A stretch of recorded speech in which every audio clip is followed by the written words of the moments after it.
Hello students, last video में देखो हमने कवर किया था वेक्टर की एडिशन। ठीक है, उससे रिलेटेड कुछ हमने न्यूमेरिकल्स किए थे सॉल्व। ठीक है, और आई होप कि आप लोगों ने भी उसके न्यूमेरिकल्स प्रैक्टिस किए होंगे। और उसके बाद जो हमने टॉपिक किया था that was resolution of vector, कि हम आपके पास कोई भी वेक्टर गिवन है उसको हम उसके कंपोनेंट्स में ब्रेक करते हैं। तो उन कंपोनेंट्स को में ब्रेक करने में जो हम वेक्टर को कंपोनेंट्स में ब्रेक करते हैं उसे उन कंपोनेंट्स को हम बोलते हैं क्या, हमने वेक्टर को रिजॉल्व कर लिया है। ठीक है, when we break the vector in its component then we said that we resolve the vector. ठीक है, आज हम करेंगे क्या, मल्टीप्लीकेशन ऑफ वेक्टर्स। ठीक है, अब देखिए आप लोगों ने एडिशन ऑफ वेक्टर तो स्टडी कर लिया। ठीक है, आज हम क्या करेंगे, मल्टीप्लीकेशन ऑफ वेक्टर। क्लियर?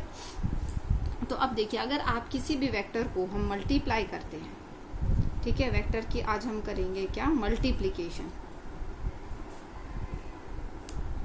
ठीक है, अगर हम वेक्टर की मल्टीप्लीकेशन करते हैं तो देखिए वेक्टर की मल्टीप्लीकेशन 3 तरीके से हो सकती है।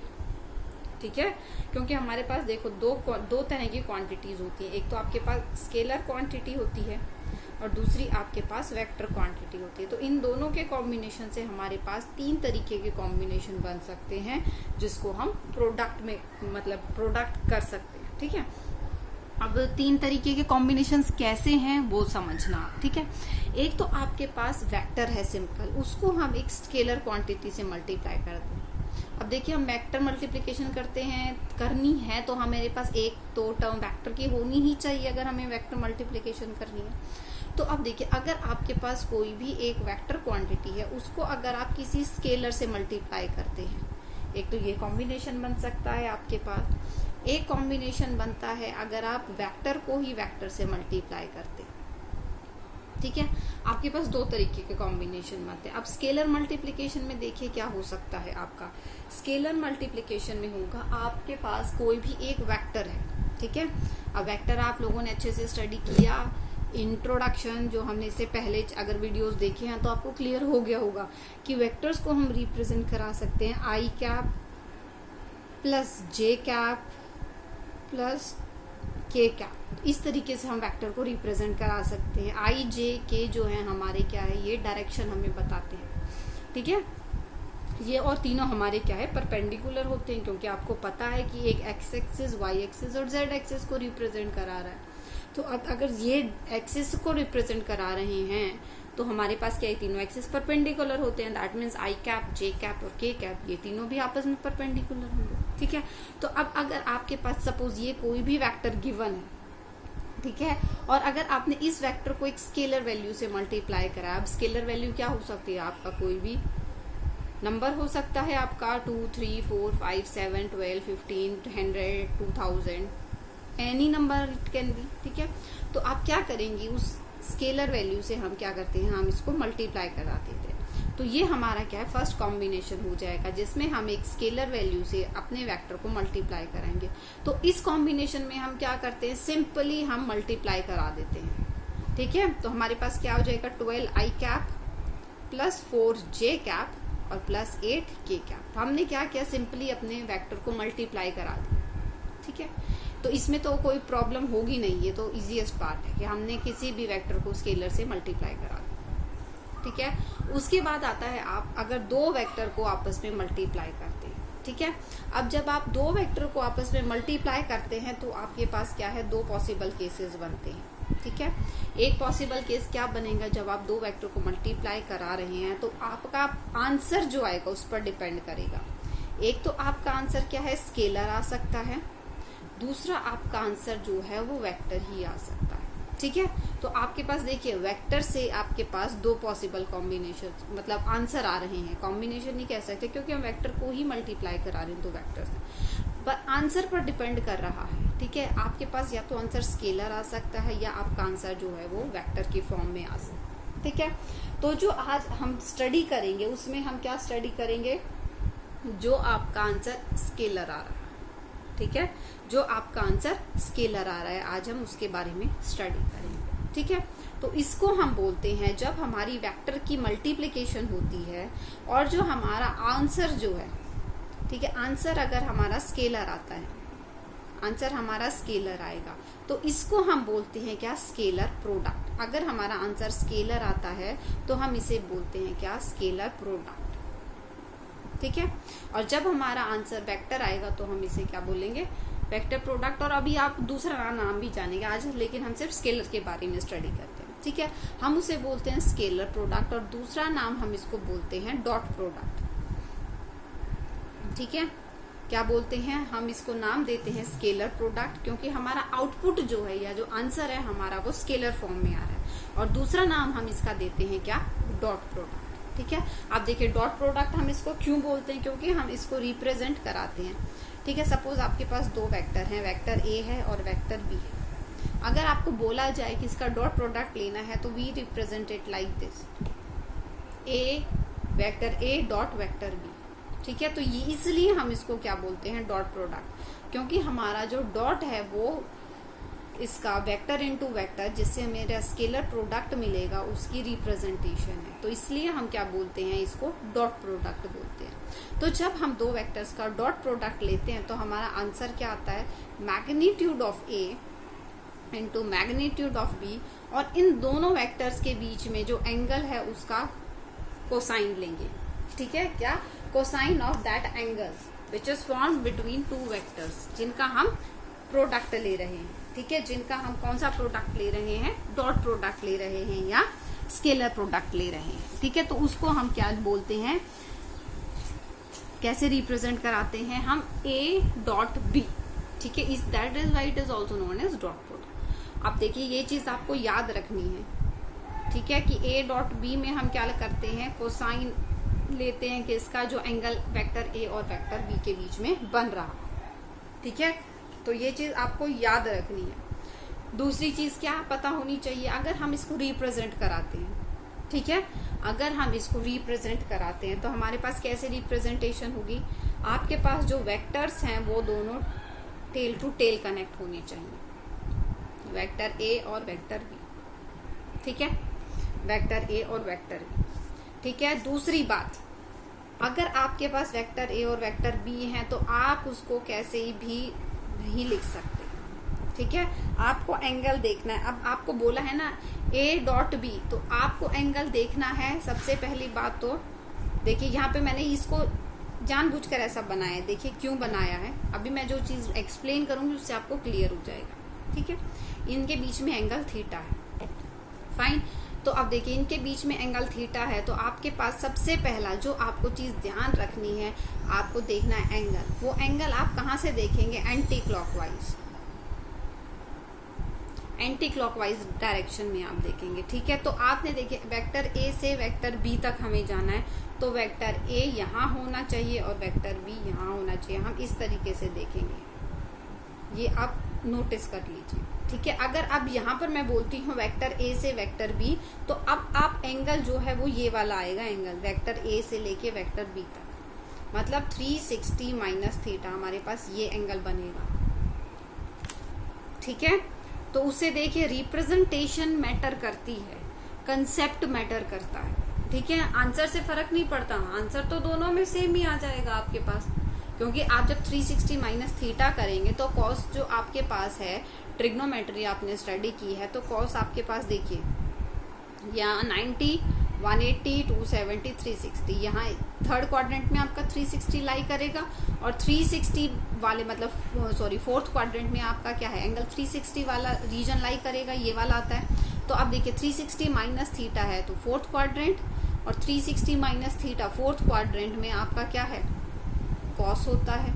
तो इसमें देखिए इस चीज का फर्क नहीं पड़ेगा, बट रिप्रेजेंटेशन आपको सही पता होनी चाहिए, ये कंसेप्ट मैटर करता है। ठीक है, आंसर से तो फर्क आएगा ही नहीं आपका, क्योंकि 360 माइनस थीटा है, कॉस इस एंगल में पॉजिटिव होता है, तो आंसर क्या हो जाएगा, cos 360 minus theta equals to cos theta. ठीक है, तो लेकिन जो चीज आपको ध्यान रखनी है वो मतलब आपको पता होना चाहिए चीज के बारे में क्या है कैसे। तो हम क्या करते हैं, इसको एंटी क्लॉकवाइज डायरेक्शन में कंसीडर करते हैं। ठीक है, तो अब देखिए इससे रिलेटेड अगर हम कुछ एक क्वेश्चंस करते हैं, हम उससे रिलेटेड उसकी कुछ प्रॉपर्टी स्टडी करेंगे, इसके बारे में हमें क्या क्या पता होना चाहिए। ठीक है, तो देखिए अब इसकी रिप्रेजेंटेशन जो ये है, अब इसमें देखिए कि इसका क्या मतलब है। ठीक है, हम बोल रहे हैं ना ए बी कॉस थीटा। ठीक है, अब देखिए आप लोगों ने स्टडी किया था कि आपके पास वेक्टर्स हैं, हमने उसको रिजॉल्व किया। ठीक है, अब देखिए यहाँ पर रिजोल्यूशन का बात आती है। हमने क्या किया था, वेक्टर को रिजॉल्व करना सीखा था। ठीक है, यहाँ पर हमारा वेक्टर ए है और ये हमारा वेक्टर बी है। ठीक है, अब देखिए अगर हम बी का कंपोनेंट, ये एंगल थीटा है हमारा, अगर हम देखिए आप बोला जाए कि आपको वेक्टर बी को रिजॉल्व करना है, तो हम क्या कर रहे थे, एक परपेंडिकुलर इस तरीके से दो एक्सिस हम बना रहे थे, एक एक्स एक्सिस हम ले रहे थे और एक वाई एक्सिस हम ले रहे थे। ठीक है, तो हम क्या बोल रहे थे कि एंगल बना रहा है थीटा, तो हम जब रिजॉल्व करेंगे वेक्टर बी को, तो यहाँ आ जाएगा बी कॉस थीटा और यहाँ आ जाएगा आपका बी साइन थीटा। ऐसे हम रिजॉल्व कर रहे थे, लेकिन हमें क्या लेना है, हमें सिर्फ बी कॉस थीटा को देखना है। तो अगर हम इसको देखें तो हम क्या इसको दो पार्ट में ब्रेक कर सकते हैं, एक तो ए हो गया और दूसरा क्या है, बी कॉस थीटा हो गया। ठीक है, तो इसका मतलब क्या है, हम वेक्टर ए की ही डायरेक्शन में, जो हमारे पास वेक्टर ए, आप देखिए दोनों एक ही डायरेक्शन में आ गए ना, वेक्टर ए भी यहाँ पर आ गया और बी कॉस थीटा ये भी इसी डायरेक्शन में आया, क्योंकि इस एक्सिस के अलॉन्ग हमने इसको, इसका ये कंपोनेंट आया वेक्टर बी का। तो हम क्या बोल सकते हैं कि वेक्टर बी का प्रोजेक्शन है कहाँ पर, along vector x, sorry along vector A. ठीक है, तो हम क्या बोल सकते हैं कि जो हमारा डॉट प्रोडक्ट है उसको हम और कैसे बोल सकते हैं कि वो क्या है, एक तो मैग्नीट्यूड ऑफ ए का मल्टीप्लिकेशन है, जो नॉर्मल हम अपनी लैंग्वेज यूज करें। ठीक है, मैग्नीट्यूड ऑफ ए का मल्टीप्लिकेशन है, किसके साथ मल्टीप्लिकेशन है, प्रोजेक्शन ऑफ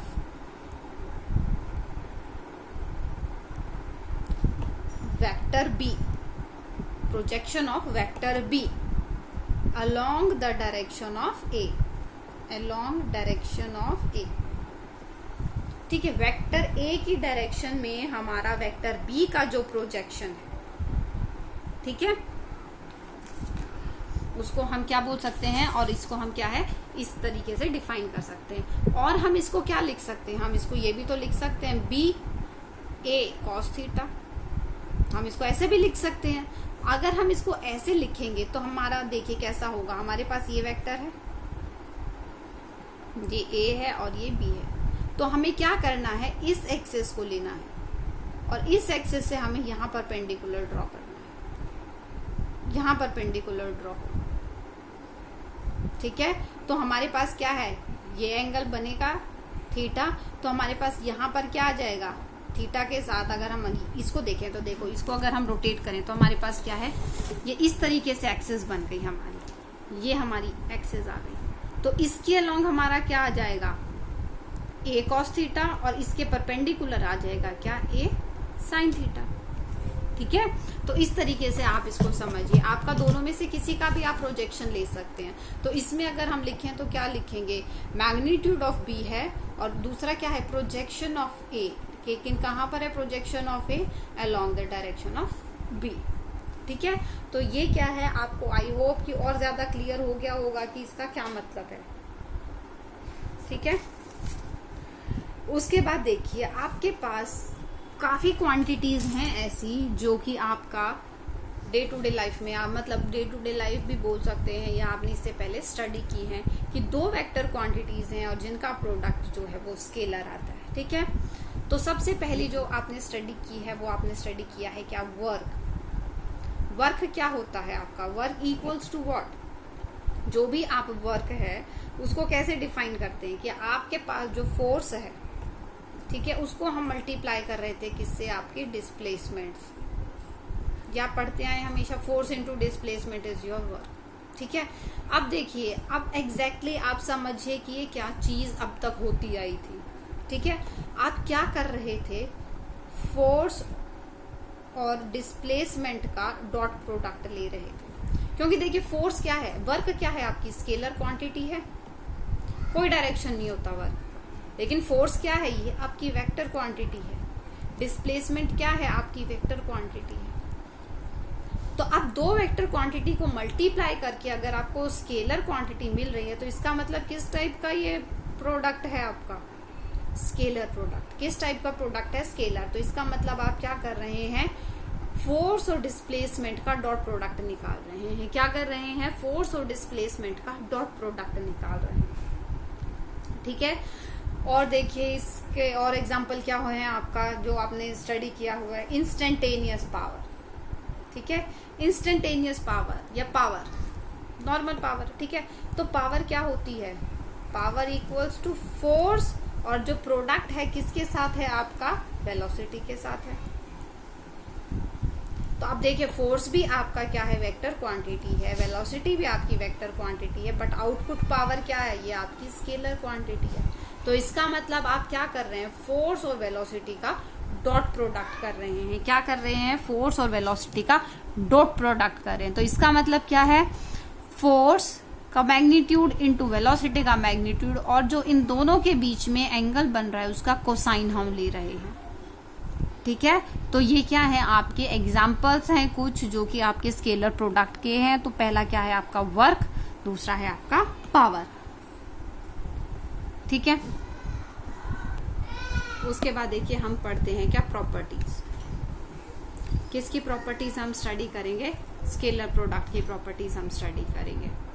ठीक है, तो स्केलर प्रोडक्ट की हमारी पहली प्रॉपर्टी है कि ये आपका क्या है, कम्यूटेटिव है। ठीक है, जो अभी हमने पहले भी डिस्कस किया था। तो फर्स्ट प्रॉपर्टी है कि ये हमारा कम्यूटेटिव है। ठीक है, कम्यूटेटिव, अभी मैंने बताया था कि एंगल मैटर करना है, एंगल आपको कंसेप्ट क्लियर होना चाहिए। तो आपके पास जो अभी हमने किया था 360 माइनस थीटा, तो इसका मतलब क्या है, A dot B equals to vector B dot vector E. तो ये क्या है, हमारी कम्यूटेटिव है। ठीक है, तो अब देखिए कम्यूटेटिव है, उसके बाद हमारी है कि ये डिस्ट्रीब्यूटिव है। ठीक है, क्या है, ये हमारी डिस्ट्रीब्यूटिव है। डिस्ट्रीब्यूटिव मतलब कि vector A dot B plus C, इसको हम क्या लिख सकते हैं, vector A dot vector B plus vector A dot vector C. तो ये क्या है, हमारी डिस्ट्रीब्यूटिव है। उसके बाद देखिए जो हमारे एंगल बनते हैं, ठीक है, कॉस ऑफ थीटा हमारा एंगल आ रहा है इसके बीच, तो हमारे थीटा की वैल्यूज पर डिपेंड करती है। तो थीटा की वैल्यू हमारी 90, हम जो स्टैंडर्ड रिजल्ट हैं हम उसकी बात करते हैं। थीटा की वैल्यू हम 0 ले लें और थीटा की वैल्यू हम 180 डिग्री ले लें। ठीक है, तो इन स्टैंडर्ड रिजल्ट्स के बारे में अगर हम डिस्कस करते हैं तो हमें पता लगेगा। अब देखिए अगर cos 90 डिग्री की आपको वैल्यू पता है, cos 90 डिग्री आपको पता है क्या होती है, 0 है ना, cos 0 1 और cos 180 डिग्री वैल्यू होती है -1। cos 180 डिग्री की वैल्यू होती है आपकी -1। ठीक है, तो इसका मतलब क्या है, अगर दोनों वेक्टर्स परपेंडिकुलर हैं एक दूसरे के, ठीक है, अगर दोनों वेक्टर परपेंडिकुलर है इस तरीके से, if they are forming angle of 90 degree, vector A और वेक्टर बी, ठीक है, तो इसका मतलब हमारा जो इसका डॉट प्रोडक्ट होगा वो 0 आएगा। ठीक है, तो हम ये भी कंक्लूड कर सकते हैं, अगर हमें बोला गया है a dot B equals to 0, तो what is the angle between vector A and vector B. तो क्लियर है, अगर a डॉट बी 0 है तो इसका मतलब cos 90 और cos 90 क्या है, 0 होता है। तो इसका मतलब इन दोनों के बीच में कितना एंगल बन रहा है, हमारा 90 डिग्री का एंगल बन रहा है। ठीक है, तो ये आपके बेटा ऑब्जेक्टिव टाइप क्वेश्चंस हैं जो यहाँ से बनते हैं। ठीक है, दूसरा अगर बोल दिया जाए कि आपके पास ये दोनों जो हैं a डॉट बी की वैल्यू मैक्सिमम आ रही है, ठीक है, a डॉट बी की मैक्सिमम वैल्यू आ रही है, क्योंकि आपको पता है कि cos की जो वैल्यू है, ठीक है, cos की जो वैल्यू है, थीटा की वैल्यू -1 से लेके +1 तक लाई करती है, तो +1 इसकी मैक्सिमम वैल्यू है ना। तो इसका मतलब क्या है, जब हम इसको डॉट प्रोडक्ट को ओपन करेंगे तो आपके पास क्या आएगा, ए बी cos थीटा, तो अब cos थीटा क्या है, 0 डिग्री हो जाएगा, 0 डिग्री। तो इस कंडीशन में क्या आएगा आपके पास, मैक्सिमम वैल्यू है, क्योंकि ये टर्म मैक्सिमम हो जाएगी, ये टर्म मैक्सिमम हो जाएगी। इन दोनों का तो जो प्रोडक्ट आएगा that will remain always constant, अगर आप दोनों कांस्टेंट वेक्टर ले रहे हैं, ठीक है। तो अगर दोनों वेक्टर अगर आपके सेम हैं तो आपके पास अगर एंगल वेरी कर रहा है तो मैक्सिमम वैल्यू कब आएगी, जब इन दोनों के बीच में कितना एंगल है आपका, 0 डिग्री का एंगल है, ठीक है। तो इसका मतलब मैक्सिमम वैल्यू हमारे पास कब आएगी, जब एंगल हमारा इनके बीच में क्या है, 0 डिग्री का, when theta equals to 0 degree, तो हमारे पास क्या आएगी, मैक्सिमम वैल्यू आएगी, ठीक है। अब बात करते हैं, अगर हमारे पास वेक्टर जो है दोनों एंगल कितना बना रहे हैं, हमारा 180 डिग्री का बना रहे हैं, ठीक है। इसका मतलब क्या है, 180 डिग्री का एंगल मतलब वेक्टर ए इस डायरेक्शन में है तो वेक्टर बी क्या है, इससे अपोजिट डायरेक्शन में है, वेक्टर बी हमारा क्या है, इससे अपोजिट डायरेक्शन में। इसका मतलब क्या है, ये हमारा क्या कर रहे हैं, 180 डिग्री का एंगल बना रहे हैं, ठीक है। तो इसका मतलब क्या है, ये इसकी नेगेटिव में वैल्यू आएगी, ठीक है। क्या मतलब है इसका, हमें पता है कि देखो -1 आ रहा है, या तो हम बोल सकते हैं कि ये नेगेटिव में मैक्सिमम वैल्यू है, ठीक है, या हम बोल सकते हैं कि ये कम से कम वैल्यू है, ठीक है।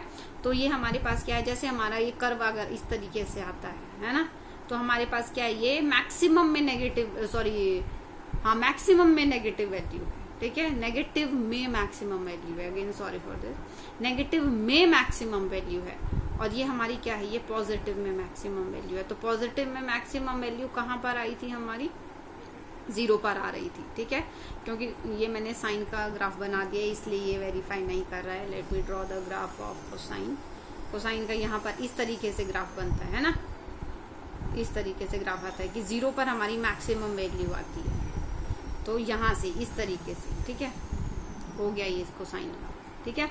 तो ये एक्सिस हमारी क्या है, 0 पे मैक्सिमम वैल्यू आ रही है, और ये हमारी क्या है, मैक्सिमम वैल्यू पॉजिटिव में है और ये मैक्सिमम वैल्यू नेगेटिव में है, ठीक है। तो हम इसको ऐसे भी बोल सकते हैं कि अगर हमारे पास थीटा की वैल्यू 180 डिग्री आ रही है तो इसका मतलब दो चीजें हैं, एक तो वेक्टर ए और वेक्टर बी अपोजिट डायरेक्शन में, तभी वो 180 डिग्री का एंगल बनाएंगे हमारा।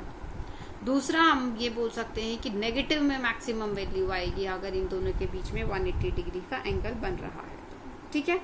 तो अब देखिए, जब आपके पास 0 एंगल बनेगा, ठीक है, तो इसका मतलब क्या है, दोनों ऐसे हैं, वेक्टर ए भी यही है और वेक्टर बी भी यही है। तो अब अगर हम थोड़ा सा अपना कंसेप्चुअली बात करें या वेक्टर से बात करें, तो अब देखिए वेक्टर आई, जे और के, ये हमारे यूनिट वेक्टर हैं जो हमारा डायरेक्शन बताते हैं, X axis, Y axis, Z axis. तो अब देखिए इन दोनों के बीच में 0 एंगल कब बनेगा, तब दो वेक्टर हमारे एक ही एक्सिस पर होंगे। तो इसका मतलब क्या है, वेक्टर आई डॉट वेक्टर आई, इसकी वैल्यू कितनी आएगी, वेक्टर cos 0 हमारा 1 होता है, तो इसका मतलब क्या हो जाएगा, इसकी वैल्यू आएगी 1। कब, जब थीटा क्या है हमारा 0 डिग्री है, थीटा हमारा 0 डिग्री बन रहा है, तभी तो इसकी वैल्यू 1 आएगी, है ना, क्योंकि इन दोनों एक्स एक्सिस पर ही है। ऐसे ही हमारे पास क्या है, वेक्टर जे डॉट वेक्टर जे, सॉरी यूनिट वेक्टर जे, अगर हमारे दोनों क्या है, इसका मतलब क्या है, वाई एक्सिस में, तो भी हमारा क्या है 1 आएगा, क्योंकि cos 0 बन रहा है यहाँ पर, तो 0 डिग्री तो 1 होती है। ऐसे ही हमारा क्या हो जाएगा, k डॉट के, इसकी वैल्यू भी 1 आएगी, ठीक है। अब इससे एक चीज और होती है हमारी, अगर हमारा थीटा 90 डिग्री बन जाता है, अब आपको पता है cos 90 हमारे पास 0 होता है, cos 90 0 होता है, तो अब दो एंगल्स हमारे कब 90 बन रहे हैं, जब आई जे के या आई के हमारे पास होंगे, तभी हमारे पास वो बनेगा, ठीक है। तो अब देखिए इसमें हमारे पास आई डॉट जे अगर हम करते हैं तो 0 बनेगा, जे डॉट के करते हैं तो हमारा 0 बनेगा, और के डॉट आई करते हैं तो भी हमारा 0 बनेगा, ठीक है। तो हमें क्या देखना है, देखिए एंटी क्लॉकवाइज हमें देखना है, यहाँ पे आपको पता है कि ऐसे हमारी एक्सिस होती है, आई जे और ये के, एंटी क्लॉकवाइज आई से जे, J से K और K से I। ठीक है, तो इसका मतलब क्या है, यहाँ पर अगर हम देखें तो हमारे पास अगर ये 90 डिग्री का एंगल बन रहा है तो 0 वैल्यू आएगी। ठीक है, ये चीज आपको क्लियर हो गई। तो इसका मतलब अगर हम A डॉट B, अगर हमारे पास दो वेक्टर हैं A डॉट B, तो हम इसको क्या है, अगर हम x axis y axis z axis के कंपोनेंट्स में लिखते हैं ax i cap plus a y j cap plus a z k cap, ये होगा हमारा डॉट प्रोडक्ट। अगर हम लेते हैं इसका वेक्टर B से, तो B का क्या हो जाएगा, bx i cap plus B Y J cap plus B Z K cap, ये हमारा क्या है, बी हो जाएगा। तो अब देखिए आपको यहाँ से क्लियर हो गया होगा कि जो हमने अभी स्टडी किया था कि आई डॉट आई की वैल्यू 1 आएगी और आई डॉट जे या आई किसी के साथ भी जाता है तो हमारे पास 0 वैल्यू जाएगी। तो इसका मतलब क्या हुआ कि आई का कंपोनेंट जो है वो आई के साथ ही मल्टीप्लाई होगा, जे का कंपोनेंट जे के साथ मल्टीप्लाई होगा और के का कंपोनेंट के के साथ मल्टीप्लाई होगा। क्लियर है। तो अगर हम इसका डॉट प्रोडक्ट का मैग्नीट्यूड निकालते हैं तो हमारे पास क्या आ जाएगा, ए x B x plus A Y B Y plus A Z B Z, ये हमारा क्या आ जाएगा, इसका मैग्नीट्यूड आ जाएगा। क्योंकि आपने देखा ना, अगर आप आई को जे के साथ, जे को के के साथ, के को आई के साथ अगर आप डॉट प्रोडक्ट लेते हैं तो आपके पास 0 वैल्यू आएगी। तो आपको आई को जे से, आई को के से मल्टीप्लाई करने की जरूरत ही नहीं है, क्योंकि आपको पता है कि आपकी वैल्यू 0 आएगी। तो हमारे पास क्या है, सेम यूनिट वेक्टर वाले जो कंपोनेंट हैं वो मल्टीप्लाई होंगे। हमारा मैग्नीट्यूड निकलेगा कब, जब हम डॉट प्रोडक्ट की बात कर रहे हैं। ठीक है, उसके बाद लास्ट प्रॉपर्टी जो है या लास्ट फॉर्मूला आप बोल सकते हैं इससे रिलेटेड हमारा जो है वो होगा हमारा, अगर आपको बोला गया है आपके पास दो वेक्टर्स हैं, वेक्टर ए और वेक्टर बी, और बोला गया है कि इन दोनों के बीच में आपको एंगल निकालना है। ठीक है, मतलब कॉस थीटा निकालना है, कोसाइन ऑफ एंगल। तो कोसाइन ऑफ एंगल आप कैसे निकालेंगे, vector A dot vector B, मतलब अभी हमने क्या निकाला, vector A dot vector B, जो हमने निकाला ए एक्स बी एक्स। ठीक है, तो वही आएगा आपके पास, क्योंकि आई जे के तो आपके पास और वैल्यू आएगी नहीं। Magnitude of A into magnitude of B. ठीक है, ये चीज, ये जो है ये आपका फॉर्मूला है जिससे आपका एंगल निकलेगा। क्लियर, मैग्नीट्यूड आपको पता है कैसे निकालते हैं। वेक्टर ए का अगर हम मैग्नीट्यूड की बात करते हैं तो ये हमारा क्या होता है, ए एक्स का स्क्वायर प्लस ए जो वाई एक्सिस के उसमें है उसका square plus A Z square, ये हमारा क्या होता है, मैग्नीट्यूड होता है, under with under root sign. ये हमारा क्या आएगा, वेक्टर ए का मैग्नीट्यूड आएगा। ठीक है, तो ये हमारा क्या है, फॉर्मूला बन गया कि अगर हमें कोसाइन ऑफ थीटा निकालना है या कोसाइन ऑफ एंगल निकालना है तो वो किसके इक्वल होगा। ठीक है, तो ये है आपका इंट्रोडक्शन जो कि आपका डॉट प्रोडक्ट के बारे में आपको पता होना चाहिए। ठीक है, नेक्स्ट वीडियो में हम करेंगे क्या, नेक्स्ट जो प्रोडक्ट है जिससे हमारा दो वेक्टर को अगर हम मल्टीप्लाई करें और हमारा जो रिजल्ट है वो हमारा एक वेक्टर क्वांटिटी आता है। ठीक है, we will discuss about that type of multiplication in our next video, और उससे नेक्स्ट में हम दोनों के रिलेटेड न्यूमेरिकल्स सॉल्व करेंगे। ठीक है, thank you students, that's all for today.